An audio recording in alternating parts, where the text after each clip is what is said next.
Ok, vamos lá.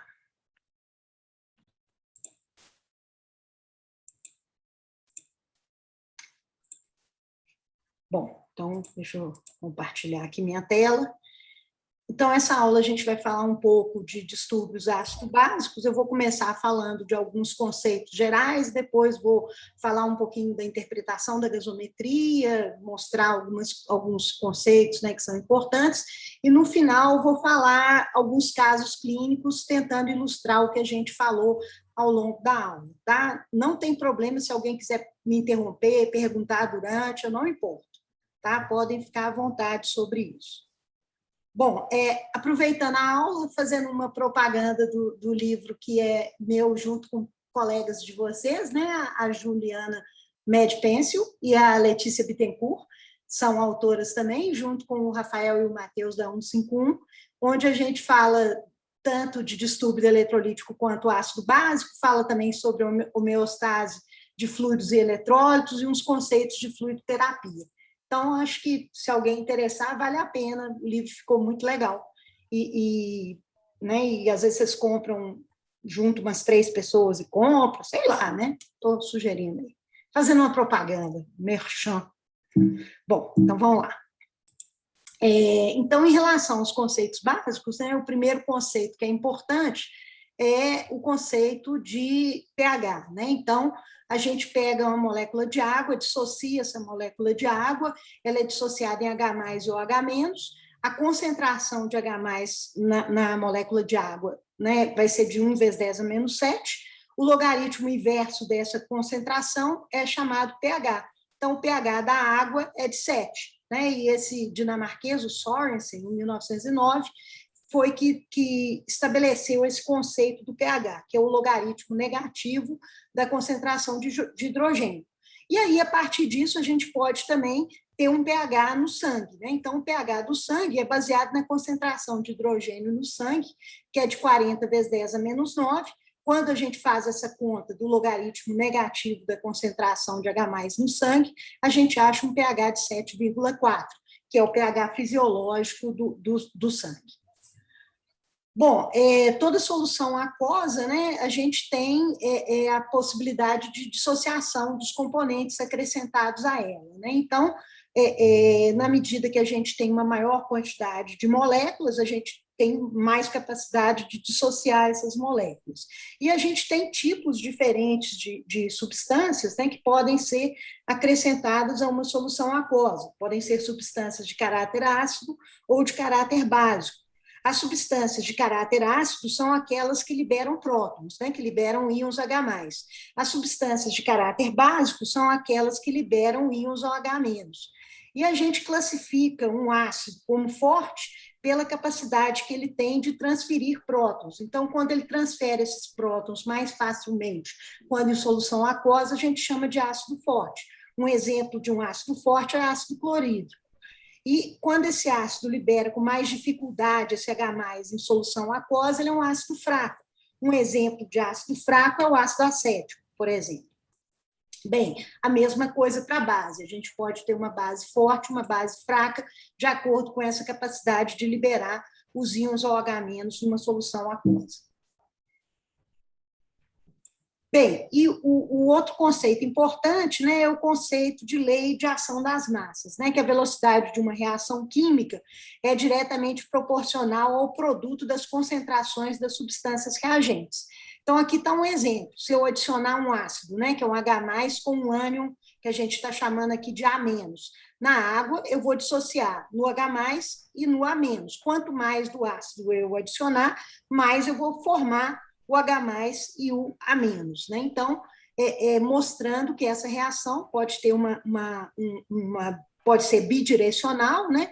Pode ser tanto no sentido de formação do ácido e água, quanto no sentido de dissociação desse ácido em H+ e A-.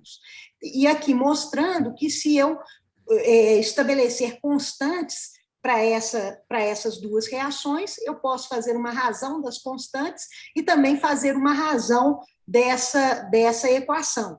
E esse princípio, né, das constantes de equilíbrio e da razão entre essas constantes foi que permitiu ao o Henderson e o Hasselbalch a estabelecerem uma equação muito importante para a definição do pH, que é a seguinte equação, né, onde o pH vai ser igual o logaritmo negativo de uma constante de dissociação mais o logaritmo da concentração de bicarbonato sobre a concentração de CO2. Então, explicando melhor essa reação, o que acontece é o seguinte, quando você pega a água e combina com CO2, você forma o ácido carbônico. O ácido carbônico, por sua vez, se dissocia em H+, né, que é um próton, um ácido, e o bicarbonato, que é o HCO3-, né, que é uma substância de caráter alcalino. Então, essa reação, né, ela é bidirecional nas duas equações, tanto na formação do ácido carbônico quanto na sua dissociação, e a partir dessas duas reações, a gente tem duas constantes de equilíbrio. Se a gente pegar essa primeira equação, o numerador vai ser o ácido carbônico, o denominador CO2 e água. Se a gente pegar essa segunda reação, que é a decomposição do ácido carbônico, o numerador será o ácido carbônico, o denominador o H+ e o bicarbonato. Quando a gente divide, então, essas duas constantes, a gente chega numa equação que seria a concentração de H+ é igual a constante K multiplicada pelo CO2 dividido pelo HCO3-. Quando eu quero o pH, eu vou ter o logaritmo negativo dessa reação que eu estou mostrando aqui. Então, o logaritmo negativo da concentração de H+, é o pH, vai ser igual o logaritmo negativo da constante K, que é o pK, que é um valor constante, ele vale 6,1, e o logaritmo dessa fração. Só que como é um logaritmo negativo, se a gente quiser que ele fique positivo, a gente inverte a fração. Então, a gente coloca o bicarbonato no numerador e o CO2 no denominador. Então, fazendo toda essa demonstração matemática, a gente chega na equação que define o pH, né, nos fluidos biológicos. Então, quando a gente quer calcular o pH, basta que a gente tenha a concentração de bicarbonato e a concentração de CO2, porque o pK é uma constante. Então, a partir desses valores, a gente consegue definir o pH do sangue. Bom, então aqui, né, esse desenho da Ju, que ficou muito legal, ele mostra uma coisa bem interessante, que é o seguinte: toda vez que eu aumentar, por exemplo, a quantidade de bicarbonato aqui, o que vai acontecer? Né? Eu vou deslocar a reação para o sentido da direita, né? Então eu vou consumir o H+. Se eu vou consumir o ácido, eu tendo a ter um pH mais alcalino. Por outro lado, quando eu, por exemplo, aumento o CO2, por exemplo, numa situação de diminuição da ventilação pulmonar, eu retenho o CO2, então eu aumento esse componente, esse reagente. Consequentemente, esse CO2 vai combinar com a água e vai levar a maior formação de H+. Então, eu tenho um deslocamento da reação para o lado do H+, que é uma acidose. Né? E assim também a gente pode ter em relação ao consumo de bicarbonato. Né? Então, por exemplo, quando eu reduzo o bicarbonato, o que vai acontecer? Eu vou favorecer a reação nesse sentido. Então, eu vou também aumentar esse H+ e ter um pH diminuído. Então, eu posso ter o pH diminuído por excesso de CO2 ou por excesso de H+, que é também por falta de bicarbonato, ou eu posso ter o pH aumentado por redução do CO2 ou aumento do bicarbonato. Bom, então, partindo dessa equação de Henderson-Hasselbalch, né, que eu havia falado, o pK é uma constante, ele vale 6,1, o logaritmo dessa fração, que é a concentração de bicarbonato dividido pelo CO2, quando a gente tem valores fisiológicos dos dois componentes, essa conta aqui dá 1,3, 6,1 mais 1,3 dá 7,4, que é o pH fisiológico. Tudo que está abaixo de 7,4 é acidose, tudo que está acima de 7,4 é alcalose. Os limites compatíveis com a vida, né? Quer dizer, a gente consegue achar pessoas vivas como, por exemplo, um pH de 6,6, que é uma acidose muito intensa. E, no contrário, a gente consegue também achar pessoas vivas com pH de 7,8, que é uma alcalose também bastante acentuada, né? Agora, é interessante observar que o pH extremo da acidose, ele está mais distante do pH fisiológico do que o pH extremo da alcalose. Isso se deve ao fato de que a gente tem muito mais mecanismos de defesa em relação à acidose do que a alcalose, tá? Então, por isso que a gente consegue tolerar um pH mais ácido do que um pH mais alcalino. Esse é o motivo fisiológico para isso. Bom, então, se a gente pega essa equação do Henderson-Hasselbalch, o numerador da equação, a gente fala que é o componente metabólico, que é o bicarbonato. E o denominador da equação é o componente respiratório. Então, toda vez que a gente afeta a concentração de bicarbonato, a gente tem um distúrbio metabólico. Toda vez que a gente afeta a concentração de CO2, a gente tem um distúrbio respiratório. E como a equação está em relação a um numerador e um denominador, por exemplo, toda vez que eu aumento o bicarbonato, eu aumento o pH, porque eu estou aumentando o numerador, eu estou aumentando o resultado dessa equação.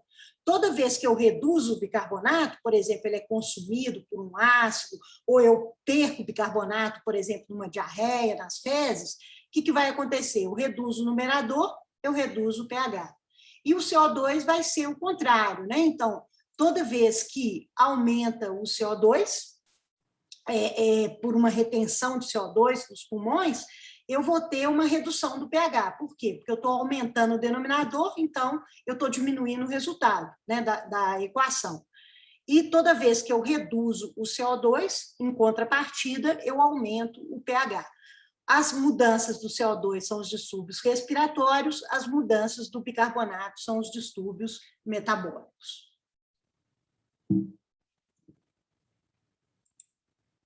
Bom, outro conceito que é importante a gente comentar é o conceito de tamponamento, né? Então, existem algumas substâncias, né, no nosso corpo que têm a capacidade de tamponar, quer dizer, de atenuar as mudanças do pH quando eu acrescento um ácido ou uma base, sejam eles fracos ou fortes.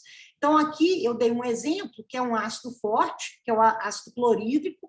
Quando eu acrescento, né, por exemplo, se eu infundir ácido clorídrico no sangue de alguém, né, não vai ser uma coisa boa, mas o bicarbonato dessa pessoa, o bicarbonato de sódio, vai combinar com esse ácido clorídrico e vai formar um sal forte, que é o cloreto de sódio, e um ácido fraco, que é o H2CO3, que é o ácido carbônico.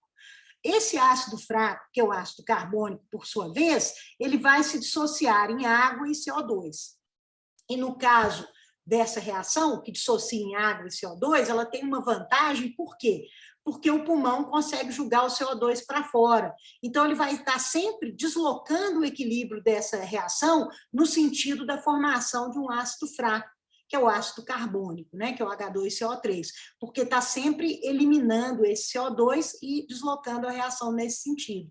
Então, uma das formas de compensar uma acidose, né, que eu estou acrescentando ácido no sangue da pessoa, é o tamponamento, né, aqui no caso, com o principal tampão extracelular, que é o bicarbonato de sódio, e a hiperventilação pulmonar, que está sempre jogando o CO2 para fora e deslocando o equilíbrio dessa reação para esse sentido, que é da formação de um ácido mais fraco do que o ácido clorídrico. Bom,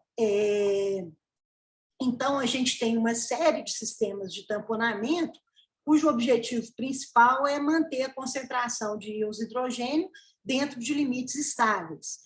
Então, eu mostrei, né, o tampão bicarbonato, mas a gente tem outros tampões, né? Então, a gente tem, por exemplo, o tamponamento que é feito pela hemoglobina, né? A gente sabe que a hemoglobina pode se ligar ao hidrogênio fazendo algum tamponamento. Então, por exemplo, pacientes que têm uma anemia importante, eles têm uma capacidade de tamponamento menor, porque eles têm uma menor quantidade de hemoglobina para fazer esse tamponamento. Então, a gente tem que lembrar que, além do bicarbonato, a gente tem a hemoglobina como um tampão. A ventilação pulmonar, que eu mostrei essa questão da remoção do CO2 pelos pulmões, que favorece a reação nesse sentido, consequentemente, tampona. O tamponamento intracelular, que é muito por meio da desmineralização do osso, quer dizer, o osso tem um monte de substância alcalina que é reabsorvido para tamponamento. Isso vai acontecer muito na doença renal crônica, porque a gente tem uma acidose crônica que suplanta a capacidade de tamponamento do bicarbonato da hemoglobina. A gente também, na doença renal crônica, tende a ter uma anemia por falta de eritropoetina, e é claro que a ventilação pulmonar tem um limite. Então, a gente começa a usar o tamponamento ósseo. Então, muito do que a gente chama de osteodistrofia renal, né, da doença óssea decorrente da doença renal crônica, um dos fatores importantes é a acidose crônica, né, que vai fazendo com que haja a necessidade de usar tampões do osso para contrabalancear aquela acidose, porque o rim não está funcionando adequadamente, né? Porque quando o rim funciona adequadamente, o mecanismo que vai normalizar o pH é através da excreção de ácidos, que é feita pelo rim. Então, aí nós vamos ter a excreção de ácidos combinado com o fosfato, com o tampão fosfato da urina, e combinado com a amônia na urina. Combinado com o fosfato, a gente chama de acidez titulável, combinado com a amônia, acidez não titulável. Então, o rim consegue excretar o excesso de ácidos e aí sim restaurar o equilíbrio ácido-básico, né? Então, se o rim não funciona, acaba que a gente tem que lançar mão desses outros sistemas, e aí o tamponamento intracelular passa a ter uma importância e, claro, consequências deletérias. Bom, então, os distúrbios do equilíbrio ácido-básico são alterações metabólicas, né, que podem ser da concentração de ácido ou de álcalis, então, aquilo que eu falei, mudanças na concentração de bicarbonato, que é o numerador da equação, ou então mudanças na ventilação pulmonar, que é em relação ao CO2, que é o denominador da equação de Henderson-Hasselbalch. Né? Então, é importante a gente ter isso na cabeça para entender bem. E os distúrbios vão ser detectados pela realização do exame, que é a gasometria. O que é a gasometria? Gasometria, na realidade, é a coleta de uma amostra de sangue, que pode ser venoso ou arterial, e vai depender do meu objetivo do exame, nós vamos comentar um pouquinho disso, mas esse exame vai avaliar o pH, então o gasômetro tem um eletrodo que mede o pH, que é o logaritmo negativo da concentração de hidrogênio, e vai medir também as pressões parciais de oxigênio e CO2 na amostra de sangue, né? Então, é isso que o gasômetro mede. O bicarbonato, o excesso de base, os outros parâmetros da gasometria são calculados usando exatamente a equação de Henderson-Hasselbalch, né? Que a gente mostrou e que tem uma importância muito grande. Então, na verdade, a gasometria consiste basicamente em ler o pH e as pressões parciais de O2 e CO2 numa amostra de sangue. A leitura do gasômetro é feita por meio da comparação da amostra com padrões internos do aparelho. Aí ele consegue falar quanto que tem de pH, quanto que tem de pressão parcial de O2 e CO2 naquela amostra. Como eu havia dito, a amostra pode ser de sangue arterial ou venoso, mas para eu interpretar os resultados, eu preciso saber que tipo de amostra que eu estou utilizando. Né? Porque, por exemplo, a gente sabe que o sangue arterial tem uma quantidade de oxigênio muito maior que o sangue venoso. Então, a gente tem que ter essa noção para poder interpretar bem o exame. Então, aqui, essa foto está embaçada, mas aqui é um gasômetro, né? Só para... Um aparelho é pequenininho, aparelho bobinho, ele mede, então, o pH por um eletrodo de vidro seletivo, e ele vai medir PO2 e PCO2 por eletrodos que são permeáveis aos gases. Como eu havia dito, o bicarbonato é calculado, o base excess é calculado, e a saturação de oxigênio no sangue também é um índice calculado. Então, isso tudo aqui ele faz por meio de cálculos. O que ele mede direto mesmo é pH, PCO2 e PDO2. Bom, então, né, a partir desses parâmetros, a gente consegue ter os dados que a gente precisa. Né? Então, a gente já sabe que o pH é o logaritmo negativo da concentração de hidrogênio, então, a gente consegue estabelecer todos os parâmetros necessários usando aquela equação de Henderson-Hasselbalch. Bom, os valores, então, de referência, né? Só para a gente ter uma noção. O PCO2 é um valor que depende basicamente da ventilação pulmonar. O PCO2 ele mede, né, a fração dissolvida de CO2 no sangue, o CO2 não combinado, por exemplo, com hemoglobina, com nada, é o CO2 livre no sangue, tá? E os valores, né, de referência são de 35 a 45, com uma média de 40 milímetros de mercúrio. Isso seria um valor médio de PCO2, né, para as pessoas, de modo geral.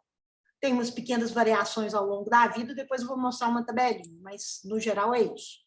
O PO2, ele mede a fração de oxigênio dissolvida no sangue, então, o oxigênio que não está combinado, por exemplo, com hemoglobina. Os valores dependem do tipo de amostra, se é arterial ou venosa, né? Vocês vão ver, depois eu vou mostrar que o CO2 não varia tanto se a amostra é arterial ou venosa, mas o oxigênio, sim, varia muito. Ele não avalia a hipóxia tecidual, porque a hipóxia tecidual tem outros fatores, né? Ela tem a ver com a perfusão, com a chegada desse oxigênio no tecido, ela só avalia a quantidade de O2 que está ali dissolvido no sangue, né? Claro que, se for muito baixa, você vai ter hipóxia, mas você pode ter um O2 que está normal no sangue e o tecido não está recebendo esse O2, ou porque você não tem um transporte adequado desse oxigênio, ou porque você tem um débito cardíaco baixo que não joga esse oxigênio para o tecido, né? Então, ele não avalia necessariamente a hipóxia tecidual. E outro fator que é importante é que toda vez que você mede o O2, é importante você saber se o paciente está recebendo algum oxigênio. Porque, por exemplo, se você estiver fornecendo oxigênio ao paciente, você espera que a PO2 dele aumente muito em relação ao fisiológico, né? Que seria em torno de 80 a 100 milímetros de mercúrio. Então, por exemplo, se eu estou dando oxigênio a 60% para um paciente, eu espero que a PO2 dele seja muito maior que 100. Então, se eu estou dando, por exemplo, 60% de oxigênio e a PO2 desse paciente está de 100, ela está alterada, porque eu esperaria que ela estivesse muito mais alta. Ou seja, para ele manter uma PO2 normal, ele está precisando de oxigênio suplementar. Então, é importante que a gente tenha essa interpretação na hora de ver o exame. Então, gente, quando eu quero avaliar a performance pulmonar, se o pulmão está trocando direito o CO2 com o O2, fazendo hematose, oxigenando o sangue, eliminando o CO2, é melhor eu usar um sangue arterial, porque aí eu vou ter realmente uma ideia do que está acontecendo. Por outro lado, quando eu quiser olhar só a parte metabólica, eu posso utilizar uma gasometria de sangue venoso, que é vantajoso no sentido que a coleta é muito menos dolorosa e muito mais fácil de fazer, que é uma coleta venosa, não é uma coleta arterial. Então, quando meu interesse é a parte metabólica, eu posso usar gasometria venosa. Então, por exemplo, se eu tenho um paciente com uma doença renal crônica, que eu quero avaliar se ele está com acidose, é muito mais tranquilo eu fazer uma gasometria venosa, porque o meu interesse naquele momento não é avaliar nada respiratório. Por outro lado, se eu tenho um paciente com uma asma grave, eu tenho que fazer uma gasometria arterial, porque eu quero saber como é que está a ventilação dele, mas eu preciso saber também como que está a quantidade de oxigênio dissolvido no sangue dele, né? Então, vai depender do meu interesse. Falando, então, dessa questão de sangue arterial e sangue venoso, o pH no sangue venoso e no sangue arterial tem uma ótima correlação. Então, quando o meu interesse é saber o pH e o CO2, o sangue venoso e arterial quase que se equivalem. Por outro lado, se o meu interesse, o base excess também, que ele é uma conta que baseia nesses dois parâmetros, né? pH, PCO2, então, beleza. Por outro lado, se o meu interesse é saber o oxigênio, aí perde totalmente a correlação sangue arterial e sangue venoso. Então, aí eu tenho que pedir uma gasometria arterial, se eu precisar saber a pressão parcial de O2.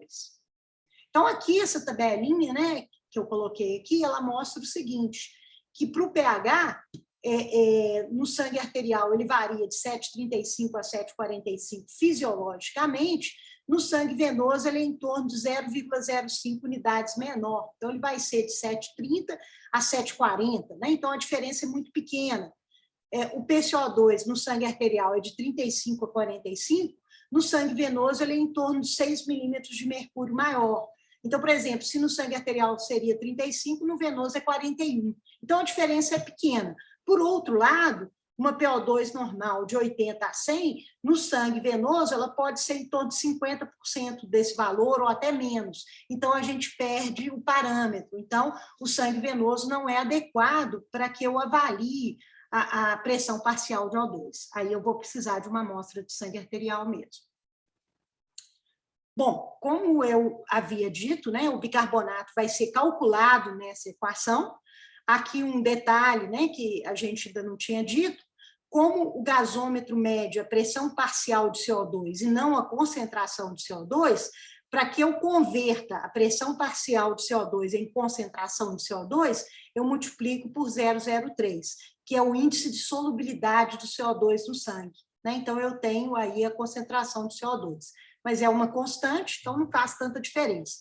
Então, no gasômetro, eu vou ter essa leitura, pH, eu sei que o pK é 6,1, e eu vou ter a leitura da PCO2, né, que ele fez lá. Aí eu jogo o PCO2 que é conhecido, o pK que é conhecido, o pH que é conhecido, eu calculo o bicarbonato. Por isso que eu falei que o bicarbonato é calculado, né? Ele é baseado nas outras leituras que o aparelho faz. Aí, muito bem. Aí, então, eu consigo calcular o bicarbonato. Quando vocês pegarem aquele papelzinho da gasometria, né, lá no internato, o paciente fez uma gasometria, vocês vão ver que tem escrito bicarbonato e S-bicarbonato. Então, o bicarbonato que está escrito antes é o bicarbonato real, né, que ele é calculado com o PCO2 que o paciente tem. Tá? Então, ele faz a conta, pega o PCO2 que o paciente tem, coloca aqui, o pK é constante, o pH que o paciente tem, calcula o bicarbonato. O chamado S-bicarbonato, ou bicarbonato standard, ele pega o pH do paciente e coloca como se fosse para uma PCO2 de 40. Tá? Então, quando eu quero usar o bicarbonato para alguma reposição ou para algum cálculo, eu devo usar o bicarbonato real e não o bicarbonato standard. Tá? Assim, é só porque o aparelho faz isso, né? Então, só para vocês saberem, para não ficar... O que é esse S-bicarbonato? É isso. Ele coloca como se a PCO2 do paciente fosse 40. Se a PCO2 do paciente for 40 mesmo, o real e o standard vão ser idênticos. Mas, se não for, vai ter uma diferençazinha entre o bicarbonato real e o bicarbonato standard. Tá? Então, só para vocês saberem, né? Então, quando a PCO2 do paciente está aumentada, o bicarbonato real ele vai estar um pouco maior que o standard. E o contrário também pode acontecer. Então, por isso que a gente sempre deve usar o bicarbonato real do paciente. O outro parâmetro que é calculado na gasometria é o chamado base excess, né, que a tradução do inglês seria excesso de base. Então, é engraçado, né, porque devia ser chamar quantidade de base, na minha opinião. Porque quando está negativo, significa falta de base, né? Não existe excesso negativo. Então, quando está negativo é falta, quando está positivo é que é excesso. Então, devia chamar quantidade de base. Quantidade de base deficiente, quantidade de base excessiva. Esse que devia chamar, mas não chama. Então, quando ele está negativo, significa uma falta de base. Quando ele está positivo, significa um excesso de base verdadeiro, né? Os valores de referência são de menos 2,5 a mais 2,5, e uma forma fácil da gente entender esse excesso de base é da seguinte forma: vamos imaginar um bicarbonato normal do paciente de 24, tá? Então, o bicarbonato normal seria 24, né? Vamos imaginar que o nosso paciente, que a gente dosou a gasometria, tem um bicarbonato de 14 e não de 24. Então, quando eu faço a conta, bicarbonato do paciente menos bicarbonato normal, 14 menos 24 dá menos 10. Então, ele tem uma falta de menos 10. Então, o base excess dele é menos 10. Se, por outro lado, esse bicarbonato do meu paciente deu 34, né? Aí eu faço 34 menos 24, vai dar mais 10. Então, ele tem uma sobra de base de mais 10. Tá? Então, é assim que a gente estima, né, o excesso de base.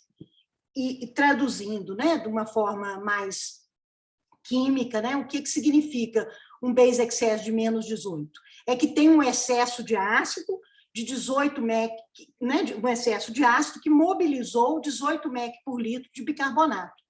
para poder tentar equilibrar alguma coisa, né? Então, esse base excess de menos 18 significa essa deficiência de 18 mEq por litro de bicarbonato que precisou de tamponar um excesso de ácido que que apareceu na corrente sanguínea daquela pessoa, né?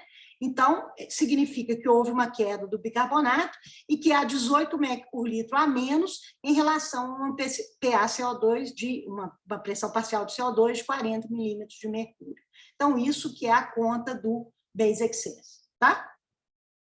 Então, os parâmetros de referência, só para a gente fixar direitinho, o pH sanguíneo, né, considerando uma amostra de sangue arterial, ele varia de 7,35 a 7,45, valor médio de 7,40, a pressão parcial de O2 de 80 a 100, claro que vai depender do tanto de oxigênio que você está ofertando, mas se o indivíduo estiver bem, respirando o oxigênio a 21%, que é o ar ambiente, vai estar nesses níveis aqui.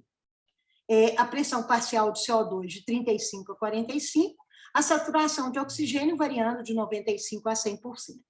O bicarbonato, em média, 24, variando de 22 a 26, ele é calculado pela equação de Henderson-Hasselbalch, e o base excess, ou excesso de base, que pode ser falta também, varia de menos 2,5 a mais 2,5, e ele estima a quantidade de bases que precisaram ser retiradas ou acrescentadas, né, para normalizar o pH. Né? Então, aí a gente tem essa estimativa.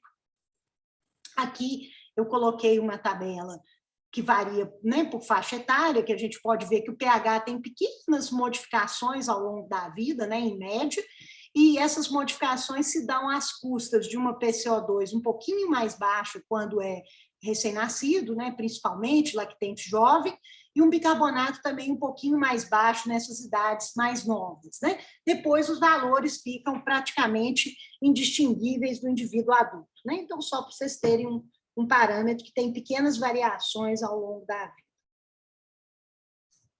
Bom, aqui, né, a equação de Henderson-Hasselbalch, a gente já falou bastante, acho que a gente pode seguir para frente. E aqui é só aquele comentário que eu fiz, que como a gente mede a pressão parcial de CO2, para a gente transformar a pressão parcial em concentração, a gente multiplica por esse fator, que é o 0,03, que é o índice de solubilidade do CO2 na água. Né? Então, vai ser sempre 0,03 vezes a PCO2. Se for uma PCO2 fisiológica de 40, esse valor dá 1,20. Né? Então, só para relembrar esse parâmetro aí. Bom, então, né, na verdade, como eu já havia dito, o numerador da equação é o componente metabólico, o denominador é o componente respiratório. Então, a gente vai ter a alcalose toda vez que eu aumentar o bicarbonato ou diminuir o CO2. E a gente vai ter acidose toda vez que eu diminuir o bicarbonato ou aumentar o CO2, porque ambos levam a uma redução do pH. É importante, né, o que a gente havia comentado, que esse componente metabólico ele vai ser equilibrado, né, sempre pela ação do rim. Então, a gente está continuamente, por meio da dieta, produzindo uma carga ácida, né? Principalmente considerando a dieta ocidental, que é rica em proteína, né? Então, a gente tem uma produção endógena de hidrogênio, em média, de 70 miliequivalentes por dia. Quando o rim funciona direitinho, a gente consegue excretar normalmente esses 70 miliequivalentes por dia. 40 miliequivalentes combinado com a amônia, formando o íon amônio, que é a chamada acidez não titulável, e 30 combinado com o tampão fosfato, né, que é a acidez titulável. No final, você excreta, melhor dizendo, toda a quantidade de ácidos necessária. Você mantém o equilíbrio. Se você tiver uma incapacidade do rim de fazer essa função, aí você vai acabar tendo uma acidose crônica, né? Porque o rim não consegue equilibrar essa carga ácida diária produzida. Bom, então aqui, né, mostrando como é que o rim atua, né, nessa questão do equilíbrio ácido-básico, né, só para a gente relembrar um pouquinho, né, a fisiologia renal. Então, aqui a gente tem o túbulo contorcido proximal. No túbulo contorcido proximal, a gente tem perto aqui da região ligada aos vasos sanguíneos, né? Aqui a gente tem vermelhinho no vaso sanguíneo, a gente tem uma sódio-potássio ATPase. O que essa sódio-potássio ATPase faz? Ela tira 3 sódios do intracelular, joga no sangue e coloca 2 potássios no intracelular. Por que ela faz isso? Ela faz isso para criar um gradiente eletroquímico. Então, ela cria aqui dentro da célula tubular uma diminuição de carga positiva, na medida que ela tira 3 positivas e só joga 2, então aqui fica negativo, e uma diminuição da concentração de sódio, na medida que ela está sempre tirando o sódio aqui de dentro. Isso é importante por quê? Porque os outros mecanismos de transporte dependem dessa diminuição do sódio aqui dentro. Então, aqui no número 2, né, um mecanismo de transporte muito importante é a troca de sódio por hidrogênio. E essa troca vai acontecer sempre nesse sentido, porque o sódio está diminuído aqui dentro. Então, vai entrar sódio na célula, sair hidrogênio. E o que vai acontecer com esse hidrogênio? Esse hidrogênio vai combinar com o bicarbonato que foi filtrado, vai formar o ácido carbônico, que vai dissociar em água e CO2, e o CO2 é um gás, ele passa fácil a membrana. Então, ele entra aqui bonitinho nesse passo 4.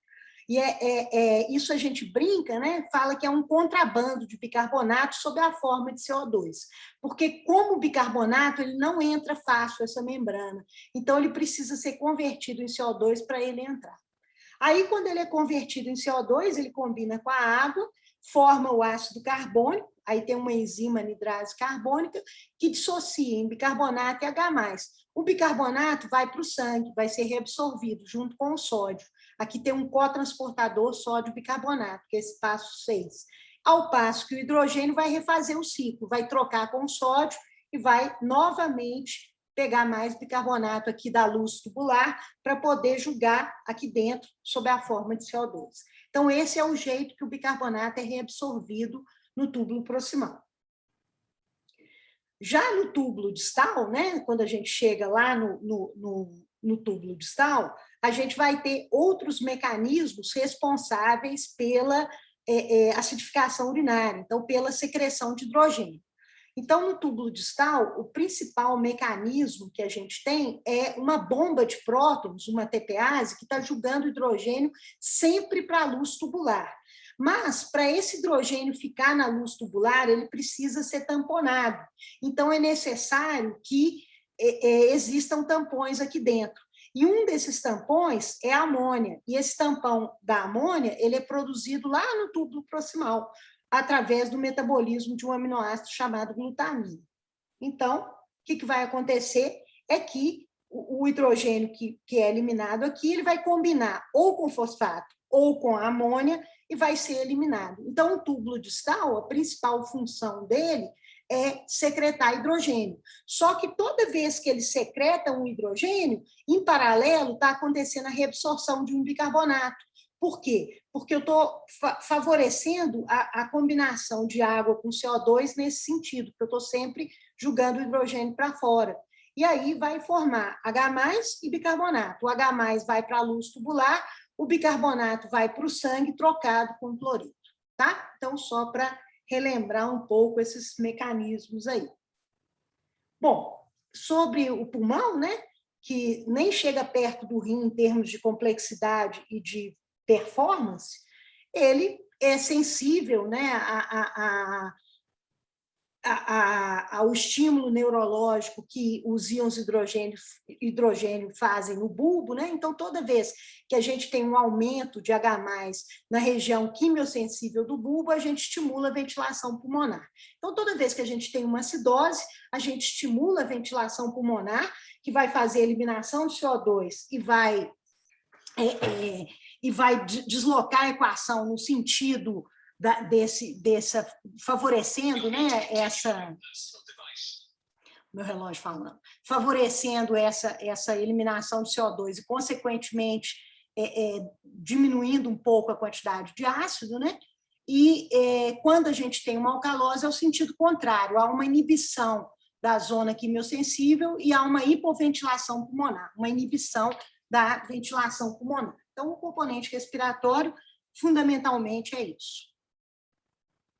Bem, então, né, como eu havia dito, toda vez que aumenta a concentração de H+ no sangue, a gente reduz o pH. E o que faz o pH reduzir, basicamente? É consumo de bicarbonato, ou aumento de ácido, que vai ser acidose metabólica, ou então aumento da pressão parcial de CO2, que vai ser acidose respiratória. A alcalose é quando eu reduzo a concentração de H+ no sangue, tem um pH aumentado. O que vai fazer com que isso ocorra? Aumento de bases ou perda de ácidos. E no caso do componente respiratório, seria uma redução da do PCO2, que é a alcalose respiratória. O aumento de bases e a perda de ácidos é a alcalose metabólica. Então, né, como a gente tinha dito, os distúrbios metabólicos sempre vão ser por ganho ou perda de ácidos ou bases, e os distúrbios respiratórios vão estar associados à ventilação pulmonar. Acidose, quando eu diminuo a ventilação, alcalose, quando eu aumento a ventilação pulmonar. Bom, então aqui, gente, a gente fez um esqueminha aqui, né, das respostas compensatórias que podem acontecer, né? Então, o meu distúrbio primário é uma acidose metabólica, então o meu bicarbonato diminuiu, seja porque eu perdi, por exemplo, nas fezes, numa diarreia, seja porque eu tenho uma certa acidose diabética, então aumentaram os ácidos endógenos no meu corpo, eu consumi bicarbonato, mas de todo jeito o bicarbonato diminuiu, então eu estou diante de uma acidose metabólica. A compensação respiratória, então, vai ser, para tentar normalizar o pH, é diminuir o CO2, porque o bicarbonato está diminuído. Se eu diminuir o CO2, eu diminuo um pouco o efeito sobre a resposta da equação, né? Porque se o PCO2 ficar parado aqui, o bicarbonato diminui, o pH diminui muito. Se eu diminuir ele um pouco, o pH vai diminuir menos. Então, a resposta pulmonar é a hiperventilação, redução da PCO2, né? Então, essa é a compensação pulmonar. Numa acidose respiratória, o que vai acontecer? Eu tenho um pulmão doente que não ventila direito, então eu tenho um acúmulo de CO2. Esse acúmulo de CO2 aqui reduz o pH, porque eu estou acumulando o meu denominador. Então, eu estou diminuindo o meu resultado da equação. Então, se eu conseguir aumentar o numerador, eu diminuo o efeito desse aumento do denominador. Então, o rim vai tentar o quê? Reabsorver mais bicarbonato para equilibrar o pH, para tentar ajustar. Né? A compensação de um distúrbio respiratório é renal. A compensação inicial de um distúrbio metabólico é respiratória. Claro que a compensação renal vai acontecer, mas ela demora um pouco. O lado da alcalose, então, o que acontece?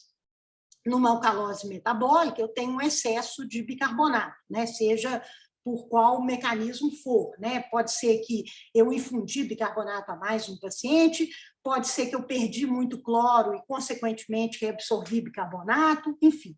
Pode ser que eu tive muito vômito, perdi HCl, que é o suco gástrico, é rico em ácido, então, consequentemente, eu tenho um excesso de bicarbonato, então isso tudo causa alcalose metabólica. Para compensar esse aumento do bicarbonato com o aumento do pH, eu tenho que aumentar a CO2. E para aumentar a CO2 é diminuir um pouco a ventilação pulmonar.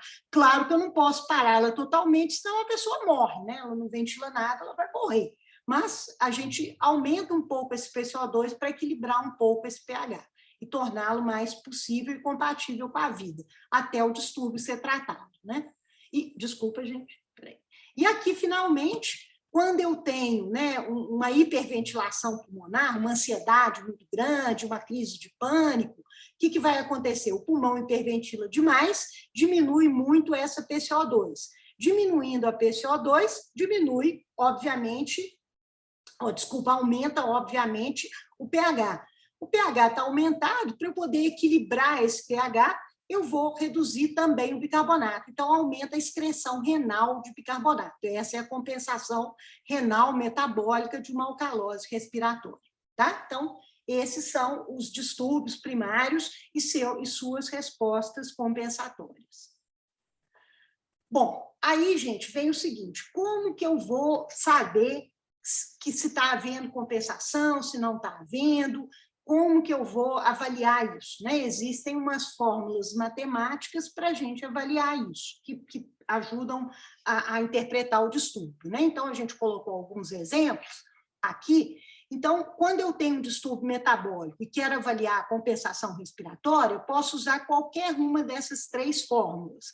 A que eu acho mais fácil é a letra B, onde a PCO2 esperada vai ser igual aos 2 últimos dígitos do pH. Então, por exemplo, se eu tenho uma acidose com pH de 7,20, eu espero que o pulmão seja capaz de reduzir a PCO2 para em torno de 20 milímetros de mercúrio. Então, esse 20 aqui corresponde a esse 20 aqui. Isso é bem ok, claro que não precisa ser exato, né? Pode ter um pH de 7,20 e uma PCO2 de 22. O pulmão está compensando direitinho, é um valor aproximado, né? Isso ajuda bem a gente a interpretar o distúrbio.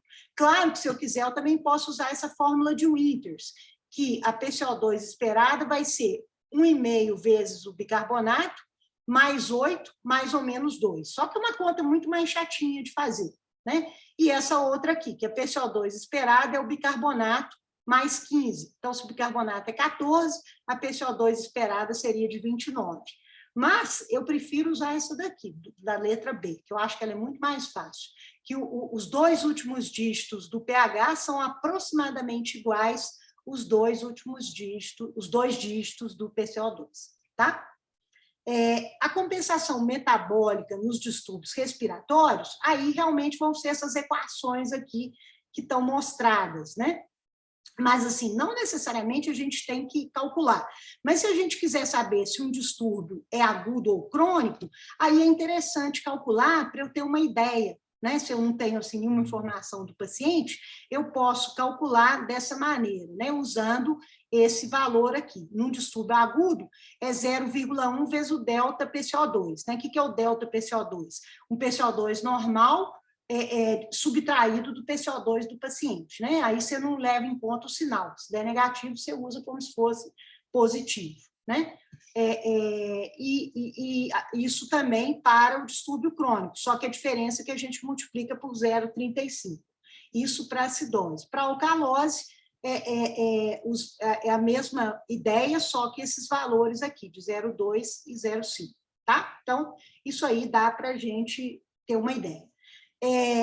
A gente considera um distúrbio crônico quando ele tem de 3 a 5 dias de duração, tá? Então, isso em média, né? Então, o distúrbio é agudo, com menos de 72 horas, a gente considera um distúrbio agudo.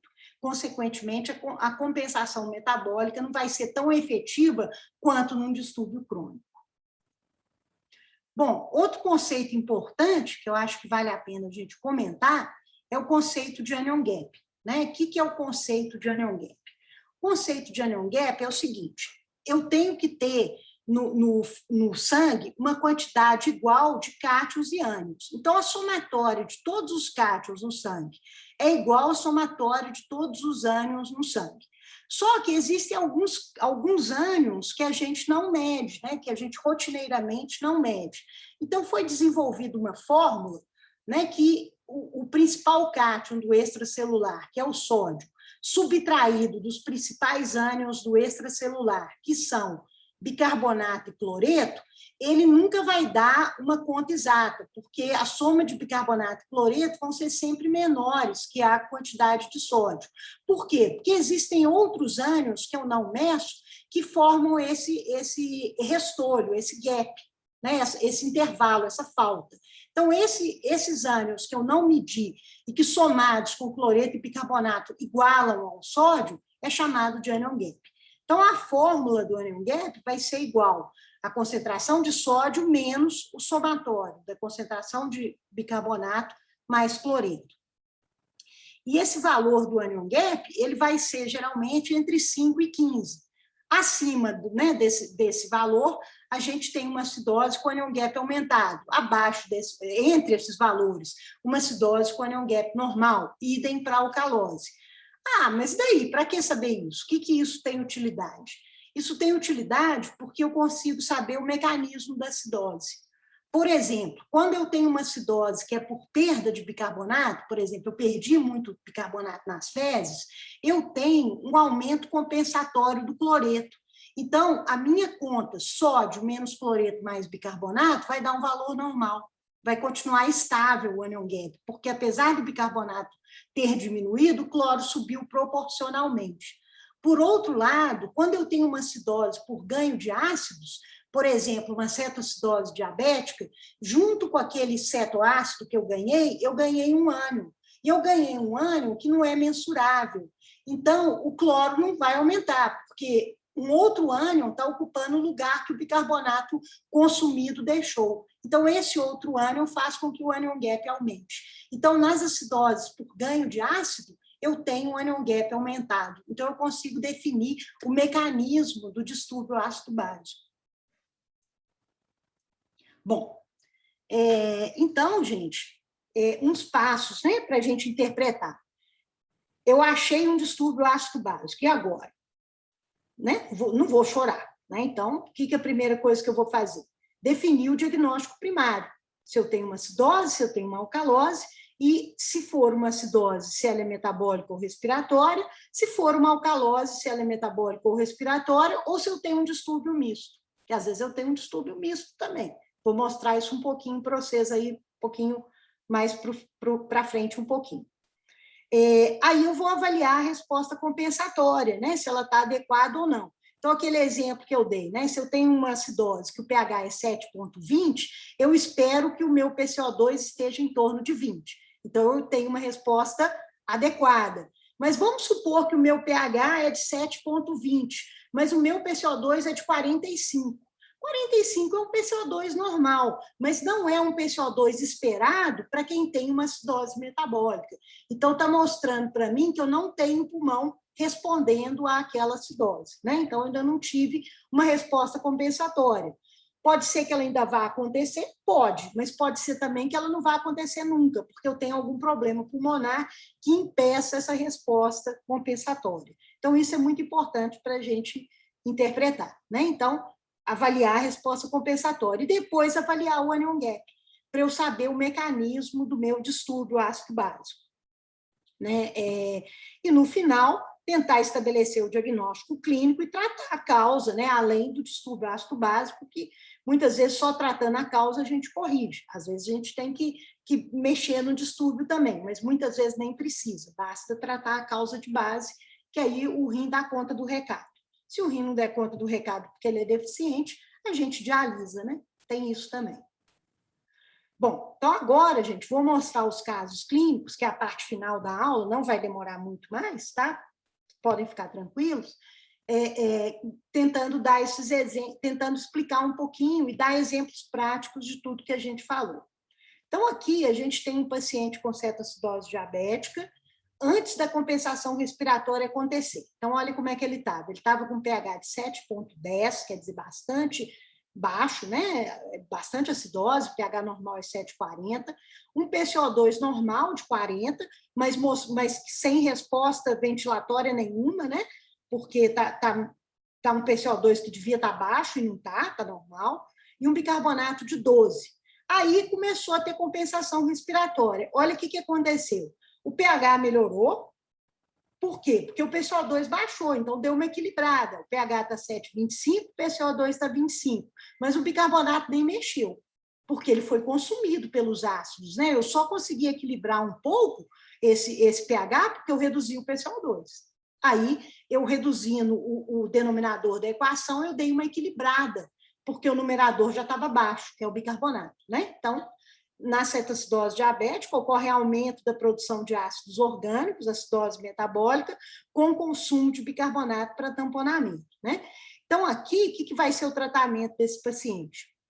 A gente vai tratar a causa básica, né, que é a cetoacidose diabética. Então, a gente vai hidratar, dar insulina e esperar que ele deve resolver isso aí com hidratação e insulinoterapia. Né? Não teria, a priori, indicação de eu dar bicarbonato. Por quê? Porque, na medida que eu hidratar e der insulina, aqueles cetoácidos vão ser convertidos em bicarbonato. Né? Aqueles ânions vão acabar sendo convertidos em bicarbonato e o rim vai normalizar esse distúrbio ácido básico que ele tem. Né? Então, a gente só alcaliniza um paciente com cetoacidose diabética se ele tiver um pH muito baixo, geralmente abaixo de 7,10, né? Que não é o caso do nosso paciente aqui. O pulmão deu um jeitinho, né? Deu uma ajudinha. O outro caso é um paciente com diarreia e desidratação. Antes da compensação respiratória, ele tinha um pH de 7,20, uma PCO2 de 40, um bicarbonato de 10. A compensação respiratória atuou, o pH dele não subiu muita coisa, mas deu uma melhoradinha, 7,25, PCO2 de 25, bicarbonato bem baixo, porque ele perdeu, né? Não ia aparecer do além esse bicarbonato, né? Então, na diarreia, ocorre aumento da perda de bicarbonato pelas fezes e a desidratação pode interferir com o mecanismo da compensação renal. Por quê? Porque diminui a perfusão renal, na medida que esse paciente estiver muito desidratado, né? A compensação respiratória inicia em minutos, mas não corrige o distúrbio, né? Vocês podem ver que ela não corrige. Então, aqui, o que eu tenho que fazer com esse paciente? Eu tenho que hidratar para ver se ele hidratando, perfundindo melhor o rim, ele melhora desse distúrbio. Pode ser que, se for um nenenzinho, um paciente menor, eu tenha que dar um pouco de bicarbonato também para dar uma ajuda para ele, tá? Então, vai depender de como que ele vai responder à hidratação, né? Então, vai ser esse a abordagem desse paciente. Um outro paciente. O paciente vomitando muito, tá? Vômito acentuado, a gente sabe que o conteúdo gástrico é ácido, né? O suco gástrico é ácido, é rico em HCl, então ele vai perder ácido, vai sobrar base, ele vai ter uma alcalose. Então, antes da compensação respiratória, olha só, ele tinha um pH de 7,60, um PCO2 que estava normal, de 40, um bicarbonato de 38. Aí começou a ter alguma compensação respiratória, reteve um pouco de CO2, deu uma melhorada nesse pH, né? Mas continua com bicarbonato alto, claro, porque ele perdeu ácido, não tem jeito. Né? Então, nesse caso aqui, há excesso de base ou perda de ácidos, alcalose metabólica, sendo que inicialmente não houve participação da respiração e aqui houve com alguma melhora.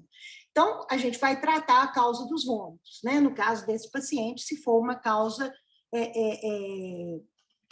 contornável, né? Mas controlando os vômitos, ele deve melhorar dessa alcalose metabólica, certamente. Outro caso, um paciente com crise asmática, tá? Então, antes da compensação renal, o que aconteceu com esse paciente? Ele estava hiperventilando, né? Então, olha só, ele reduziu o PCO2 dele, né? Porque ele está cansado, então está com a respiração mais rápida, né? Então, consequentemente, mas ele ainda está tendo troca gasosa, ele ainda consegue ventilar. Então, por isso que ele reduziu o PCO2 dele. Reduziu o PCO2, que é o denominador da equação, aumentou o resultado da equação, aumentou o pH. O bicarbonato dele teve uma leve diminuição, né? Só de reduzir o PCO2. Mas a diminuição compensatória foi aqui na compensação renal, que diminuiu o bicarbonato um tanto bom, capaz de normalizar o pH dele. Então, a compensação renal, ela consegue normalizar o pH, mas está tudo bagunçado, né? Quer dizer, claro que eu tenho que tratar a asma dele para que ele pare de hiperventilar, fique eupneico, e aí esse PCO2 vai normalizar, a troca gasosa dele vai ficar ok, e o bicarbonato vai voltar a subir, né? Então, nas fases iniciais da asma aguda, o paciente pode apresentar hiperventilação, produzindo alcalose respiratória, que desencadeia a compensação renal. Beleza. Mas aí é um asmático pior, é uma crise asmática muito grave. Então, o que aconteceu com esse paciente? Ele não consegue ventilar mais, o pulmão dele está todo obstruído, né? Todo fechado, né? Um broncoespasmo muito acentuado. Então, a PCO2 dele começa a aumentar, só do CO2 aumentar, a gente tem um leve aumento do bicarbonato, mas o fato do CO2 aumentar reduz o pH, né? Porque o CO2 é o denominador da equação, então ele reduz o pH. Aí eu vou ter uma compensação renal, que vai fazer o quê? Ela vai aumentar o bicarbonato para poder equilibrar com esse CO2 alto e diminuir um pouco o efeito sobre o pH. Então, o pH até melhorou, mas o problema continua, que é essa retenção de CO2. Então, na asma aguda, o paciente pode apresentar intensa obstrução respiratória com consequente retenção de CO2, acidose respiratória, que desencadeia a compensação renal. Então, o tratamento aqui é tentar melhorar a ventilação pulmonar. Então, pode ser que o paciente precise de beta-2 venoso, eventualmente até ser entubado, enfim. Mas aí você tem que diminuir essa retenção de CO2 dele, melhorar a ventilação pulmonar dele, né? Então, o tratamento vai ser dirigido à causa básica. Exemplo de situações que eu posso ter um distúrbio misto, né? Então, olha só, é um paciente azarado, ele tem uma broncopneumonia grave e tem uma diarreia. O que aconteceu com essa pessoa? A diarreia, ele perde bicarbonato nas fezes. A broncopneumonia, ele retém CO2, então o pulmão não consegue mais compensar o distúrbio. Então, ele tem uma acidose que fica pior, por quê? Porque ele tem um componente respiratório, né, que a gente está vendo que o PCO2 subiu um pouquinho, não foi muito, mas subiu, e um componente metabólico, que foi pela perda do bicarbonato pelas fezes. Então, ele tem uma acidose mista, que é por um componente metabólico e respiratório. Eu sei que é uma acidose mista, por quê? Porque eu tenho um bicarbonato baixo e um PCO2 alto. Quando eu tenho um bicarbonato baixo, se fosse uma acidose metabólica pura, eu esperaria um PCO2 baixo como mecanismo de compensação pulmonar. Como ele está alto, não tem compensação nenhuma, tem distúrbio misto. Outro exemplo de distúrbio misto é esse com pH normal, porque os dois distúrbios caminham em sentidos opostos. Olha só, um paciente com fibrose cística, se ele tem fibrose cística, ele tem um pulmão já mais comprometido. Por ter um pulmão comprometido, ele ventila pior, então ele tem uma retenção crônica de CO2. O paciente com fibrose cística tem uma perda de cloreto muito grande no suor, que se ela for acentuada, pode levar a uma reabsorção renal mais aumentada de bicarbonato, então um excesso de substâncias alcalinas no sangue. Então, ele aumenta o bicarbonato no sangue.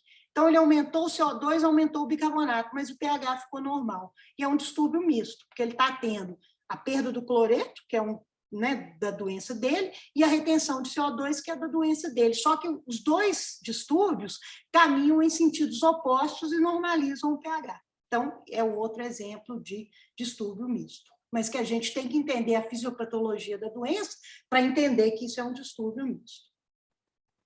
Bom, então, eram esses os casos. Então, assim, a mensagem, gente, que a interpretação correta da gasometria precisa que a gente saiba esses conceitos básicos, que a gente tenha uma ideia de como que o exame é feito, entenda o contexto clínico do paciente e seja capaz de ter um julgamento crítico para entender o resultado do exame, né? Vocês não perguntaram nada, mas se quiserem perguntar agora, eu estou absolutamente às ordens. Professora, Oi? toda vez que você aumenta a PCO2, então